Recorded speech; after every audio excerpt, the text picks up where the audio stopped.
What's up, people, and welcome back to another episode.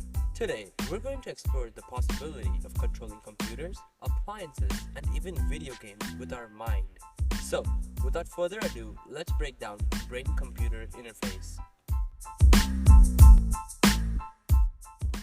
Brain-computer interface, or BCI technology, comprises of devices that can detect and decipher brain signals in order to convey the specific actions to the computer.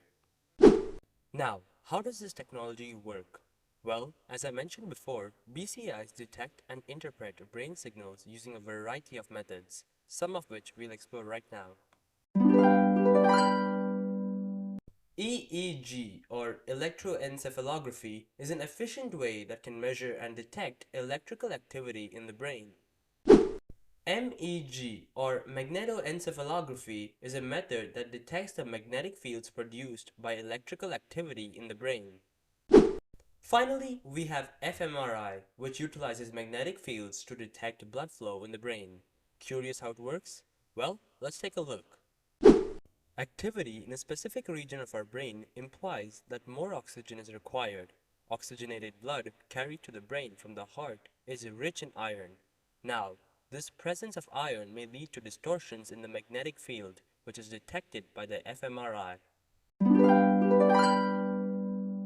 Alright, now that we understand the mechanism behind how brain signals are detected, let's take a look at how they're deciphered.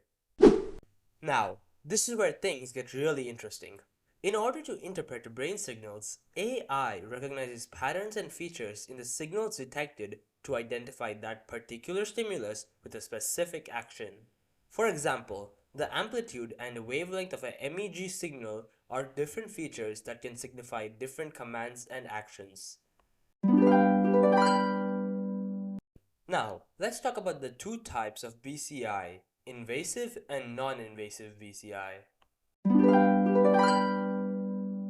Invasive BCI requires surgery in order to implant electrodes along the cerebrum. They are significantly accurate, however, are also highly risky and expensive. Non-invasive BCI. As implied in the name, it is not implanted in the brain. It utilizes sensors that are placed on the scalp in order to detect brain signals. They are far less accurate than invasive BCI. However, they are also far safer, affordable, and practical compared to invasive BCI. A multitude of companies are perfecting this technology, using different approaches and perspectives. For example, companies like Neuralink, founded by Elon Musk, and Synchron are leading the field in developing common use BCI.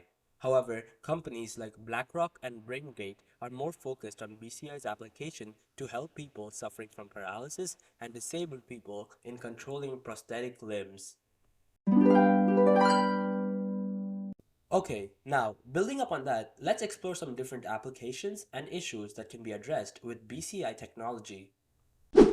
First up, like I mentioned previously, BCI can be utilized to restore motor function in people with paralysis and other disorders. It can enable people to communicate with their minds and control their prosthetic limbs as well. Secondly, we can utilize BCI in medical devices such as cochlear implants and pacemakers. Cochlear implants are a network of electrodes that are placed in the ear for people who have sensory neural hearing loss. A pacemaker simply maintains that pace of the heart and is implanted in people who have an abnormal heartbeat. Thirdly, and the most common use of BCI would be as a new means for gaming and entertainment. Rather than clicking a button on the remote to change the show, people could simply think it for the channel to change.